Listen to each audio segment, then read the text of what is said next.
आज बनवत आहे आपण सोयाबीन मसाला। सोयाबीनला गरम पाण्यामध्ये भिजू घालायचे। हे गरम पाणी करून घेतलेलं आहे मी। गिरवी बनवण्यासाठी आपण खोबरं, मिरची, टमाटर, कांदा आणि धने घेतलेले आहे, तेजपत्ता घेतलेला आहे। याला आपण फ्राय करून घेऊया। पहिले कांदा फ्राय करून घेऊया।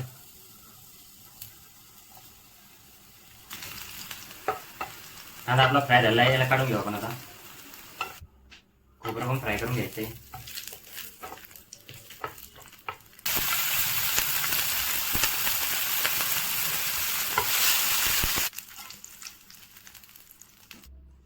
हे मसाला आपण मिक्सरमध्ये काढून घेऊया। त्याच्यामध्ये अद्रक आणि लसूण पण ॲड करायचं आहे, कोथिंबीर। गिरवी आपले सोयाबीन मसाल्याचे रेडी झाले आहे। आपण याच्यात तडका मारून घेऊया। सोयाबीन आपले भिजलेले आहे, याचं पाणी काढून घेऊ आपण आता।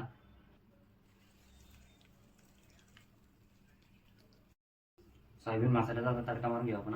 पहिले ऑइल ॲड केलं आहे, चॉप कांदा,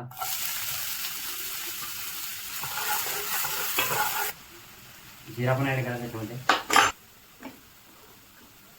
मिरची पावडर, धनिया पावडर, चटपट मसाला,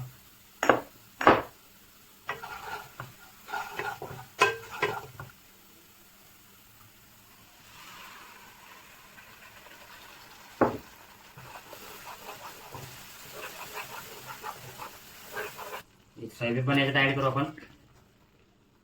त्यामध्ये चांगलं याला मिक्स करून घेऊया।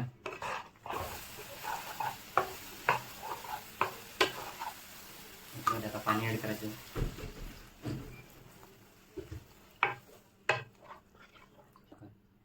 त्याच्यावरती आपण झाकण ठेवून देऊया 2 मिनिटांसाठी। झाला आपला सोयाबीन मसाला रेडी। त्याच्यावर आपण हऱ्या धनिया मारून घेऊया।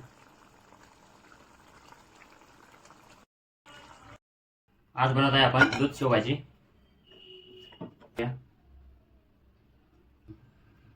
कांदा, चॉप गार्लिक, जिरा, कांदा आपला ब्राऊन झाला आहे, त्याच्यामध्ये टमाटा ॲड करायचा आता।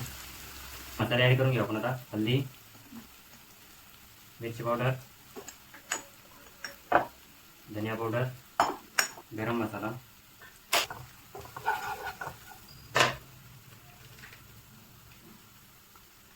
हे दूध ॲड करतो मी, नमक ॲड केलं आहे। 2 मिनिटांसाठी आपण याच्यावर झाकण ठेवूया। शेवभाजीची आपली गिरवी रेडी झाली आहे, त्याच्यामध्ये आपण शेव ॲड करूया। ही झाली आपली शेवभाजी, दूध शेवभाजी।